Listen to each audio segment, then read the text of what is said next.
and it's really fantastic. Just a funny story about opening the Pokemon cards. I actually opened some Pokemon cards this morning. Oh shit! I got my son into it too. It's the best. My partner got me into it recently, and I opened a full art Charizard V-Star, which I didn't know its value or whatever. I mean, my partner made me look it up, but it's $500 Australian. Woo! People are selling it for the old $5,000, mate. $5,000, yeah. It must be the most valuable card in that set and the past couple of sets. I don't know. People love Charizard. That is what every it is. Every set of Pokemon cards now has a Charizard. It's like, because they know like that's going to make people like just like the whole Pokemon card like secondary market is like, it was cool at the start. Now it's just stupid because you can tell the Pokemon that like they're playing it. They're like, every set has a Charizard because it's the most expensive. People will buy packs. Like the whole Pokemon card game to like the whole, selling secondary markets game is just like, it's gotten really bland to me. It's like, because they've seen it and now they're just exploiting people on it, in my opinion. Do you reckon it's gonna go anywhere? Like, do you reckon it's gonna like people are gonna catch on to this and kind of turn away, or do you reckon it's still gonna be a market for it? I'm not deep enough in it. It's just like it just annoys me. It's like every set is like, oh, now there's a shiny Charizard in this one. Now there's a full art, and it's just like that you can tell that they're playing on the fact that the secondary market is so huge and they're selling out pre-sales of these boxes so quick. And then, they've got like the battle boxes or whatever, like, which are like the limited, like early access ones that people get. And then those are scalping, and it's just, it gets a bit filthy. But yeah, sorry, Scoriox, you keep going. Like pulling a Charizard is hype nonetheless. It's sick. You make though, because this is a really important connection we have to make when we're looking at Illuvium, because you'll find the Pokemon cards, they weren't valuable until 10 years down the road when you couldn't get them anymore. Okay, it's the same thing with Illuvium, but it's important that they don't overinflate it, because Pokemon risk doing that, but it's not really a big deal, because you'll find with Pokemon cards that the majority of people collect them because they want the card. Okay, and the goal for Illuvium here is to create the cards of the Illuvials and the in-game viewing and playing with them and all that.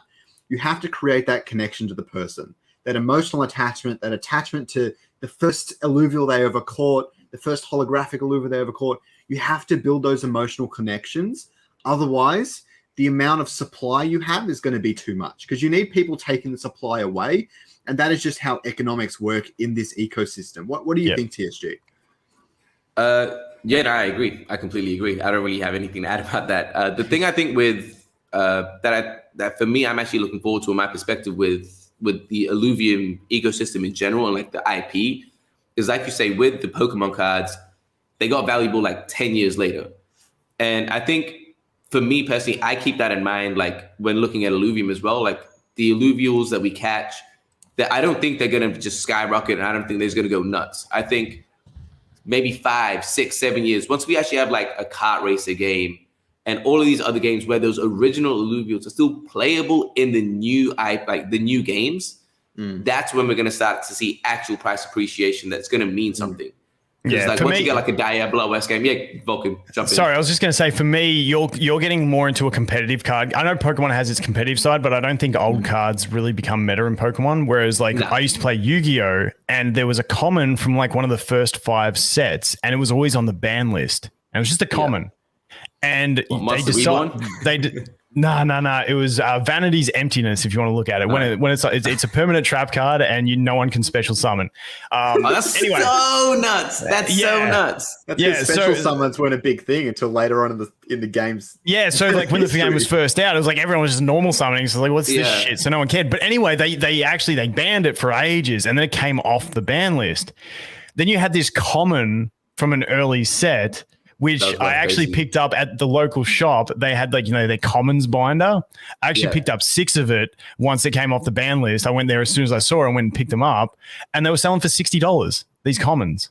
So it's like, I think that's where Illuvium comes into play. It's like, I know Aaron's always says that there's not going to be a meta, but there's always going to be a perceived meta to the community based on, and that's where, as content creators, I think it's a very interesting space for me to be a content creator in personally, because I always like to share everything, my opinions on everything, and all that sort of stuff.